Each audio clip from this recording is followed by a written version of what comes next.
জনপ্রিয় অভিনেত্রী দিতিপ্রিয়া রয় বাড়িতে হয়ে গেল সরস্বতী পুজো।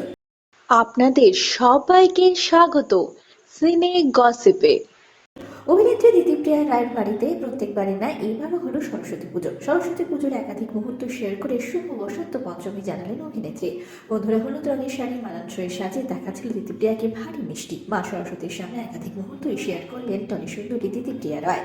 অভিনেত্রী দিতিপ্রিয়া রয়কে আগামী দিনে দেখা যেতে পারে নতুন ধারাবাহিকে। টলিপাড়া এখন এরকমই কানাঘুষো। চিরদিনই তুমি যে আমারের পর অভিনেত্রীকে দেখা যাবে নতুন ধারাবাহিকে। টলিপাড়ায় কানপাত্র এরকমই শোনা যাচ্ছে। এবার অভিনেত্রী দিতিপ্রিয়া রয়ের বিপরীতে দেখা যাবে অভিনেতা রণজয় বিষ্ণুকে। এরকমই খবর জানানো হয়েছে টলিপাড়ায়। বন্ধুরা, আপাতত অভিনেত্রী দিতিপ্রিয়া রয় মেতেছেন সরস্বতী পুজোর আনন্দে। তার বাড়ির সরস্বতী পুজোর রান্নার মুহূর্ত শেয়ার করে তিনি জানিয়েছেন সকলকে শুভকামনা। আপনাদের প্রিয় দিতিপ্রিয়াকে কেমন দেখাচ্ছে সরস্বতী পুজোর সাজে জানাতে ভুলবেন না। আপনাদের প্রিয় তারকাদের সরস্বতী পুজো উদযাপনের নানান মুহূর্ত নিয়ে খুব শীঘ্রই হাজির হব আমরা আপনাদের কাছে। তার জন্য আপনাদের জুড়ে থাকতেই হবে আমাদের সঙ্গে। আমরা হলাম সিনে গসিপ। জুড়ে থাকুন আমাদের সঙ্গে, সাবস্ক্রাইব করুন আমাদের এই ইউটিউব চ্যানেলটি।